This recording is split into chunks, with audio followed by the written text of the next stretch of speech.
Qabrdan qaytgan qiz. Bir uyda ona va qiz yolg'iz yashashardi.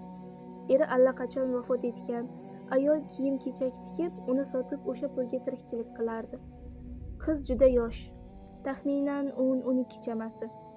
Shu zaylda kunlar o'tib borarkan, bir kuni tunda har galgidek ayol kiyim tikardi. Qizi esa tayyor kiyimlarga tugma qadardi. Shu payt qiz juda qattiq yo'tala boshladi. Buni ko'rgan ayol juda qo'rqib ketdi va qizi oldiga shoshildi. Qiz hushidan ketdi.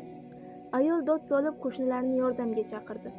Qo'shnisi mashinada qizni kasalxonaga olib bordi. Doktorlar qizni tekshirishgani, reanimatsiyaga olib kirib ketishdi.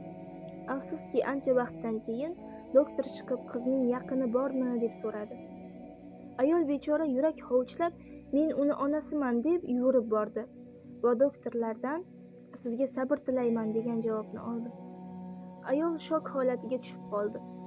Ayolni bu ahvolini ko'rgan atrofdagi qo'shnilar uni uyiga eltib qo'yishdi va qizni bomdodga dafn qilishligini, shunga tayyorgarlik ko'rishini ayolga aytishdi.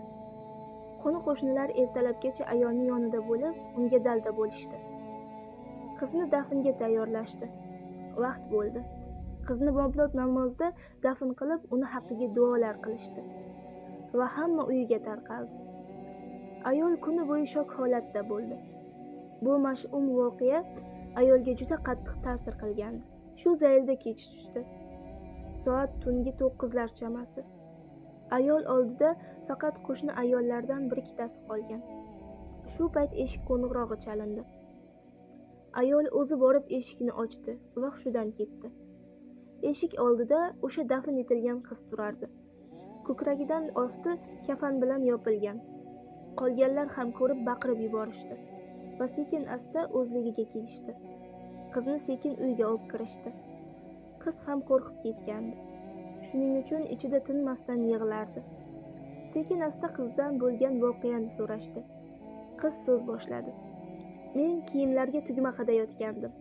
Bir payt labimda ushlab turgan tugmam tomog'imga ketib qoldi. Havo yetishmay qoldi. Shundan so'ng hushimdan ketdim. O'zimga kelganimda ko'zimni ocha olmasdim. Shunda doktorlarni gaplashayotganlarini eshitdim. Ular meni sizga o'ldi deyishdi. Ammo men tirik edim.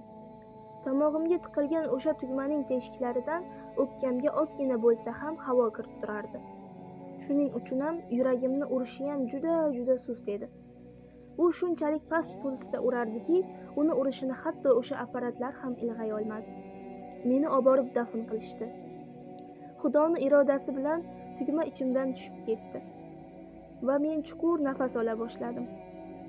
Qabrni asta-sekin kavlay boshladim. Uni ochib chiqguncha shuncha vaqt o'tdi.